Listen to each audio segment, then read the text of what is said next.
Et puis après près de 40 ans de querelles entre voisins et de galères, voici que les habitants du Gosier habitant à proximité de la route de Béline sont sur le point d'être délivrés. La municipalité a enfin entamé des travaux d'urgence pour rénover cette route. La fin d'un calvaire que nous racontent Patrick Curie et Yvan Lemar. Depuis vendredi dernier, la route de Béline au Gosier fait peau neuve.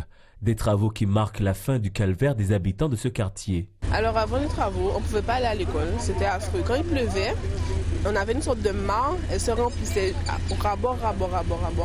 Et donc ce qui fait qu'on ne pouvait pas passer. On passait sur tout, il y avait des petites roches qui apparaissaient, on passait avec nos pieds par-dessus. Mais moi, je suis assez grande pour passer. Mais mes petits cousins, mes petits voisins, eux, quand ils allaient à l'école en primaire, je veux dire, eux, ils peuvent pas passer. Soit ils passent dans l'eau avec leurs chaussures, soit ils retournent chez eux. Franchement, c'était impossible. Cette route était l'objet d'un conflit de droit de passage et de servitude, raison pour laquelle aucun travaux n'était possible. Après plusieurs années de galère, les habitants ont décidé de passer à l'action. Mardi 29, on a bloqué la route pour qu'on puisse se faire entendre, mais pacifiquement. Là, les travaux ont commencé vendredi, ça se passe bien, tout se déroule bien. Là, les habitants sont très contents et puis ils attendent la fin des travaux. Mais autrement, nous sommes tous très contents de voir qu'on nous a entendus et ça fonctionne bien. Avec le début des travaux, un comité de suivi a été mis en place avec la mairie. Compte tenu des problèmes qui existent depuis très longtemps, donc il faut qu'on puisse régler ça de façon définitive. Donc nous avons lancé une démarche qui s'appuie sur des textes réglementaires, juridiques. Nous partirons de l'emprise foncière existante pour que nous déterminions par le biais d'un géomètre qu'on a déjà désigné une emprise foncière définitive. Et toutes les parcelles impactées par la voie, les propriétaires seront contactés pour que nous aboutissions in fine à une rétrocession de l'emprise de la voie qui tombera dans le patrimoine communal en tant que route communale et que nous puissions faire les entretiens de façon normale. La première phase de réfection de la route de Béline sera terminée cette semaine. Une phase de stabilisation sera effectuée par la suite. Et puis à quelques semaines des grandes vacances, le président de Guadeloupe Formation ne chôme pas.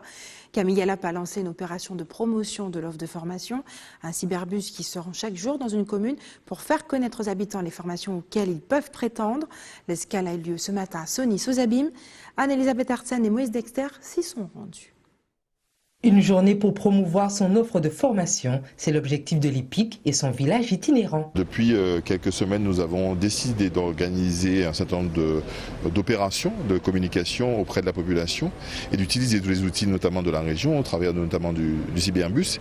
Et nous avons sollicité un certain nombre de comités d'agglomération pour voir en quelle mesure on pouvait nous associer en partenariat pour pouvoir implanter des stands, informer la population sur toute l'offre de formation de l'EPIC Guadeloupe Formation. Et on aura de plus en plus d'opérations de cette nature pour informer au plus près la population guadeloupéenne.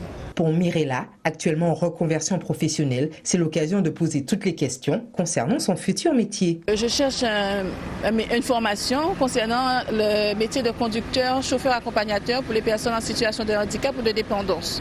Parce que je suis animatrice en gérontologie et mon objectif premier, c'est de faire en sorte que les personnes en situation de handicap ou de dépendance sortent de leur domicile.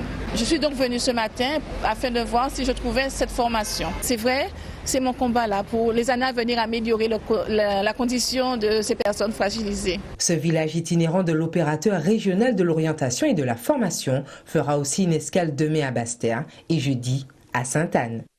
Et puis autre rendez-vous, celui de Cap Excellence au Centre culturel de Sonis toujours, pour la deuxième édition des Journées de l'action sociale. De nombreux experts ont livré leurs travaux sur des problématiques liées au social, notamment les politiques à mettre en place pour accompagner les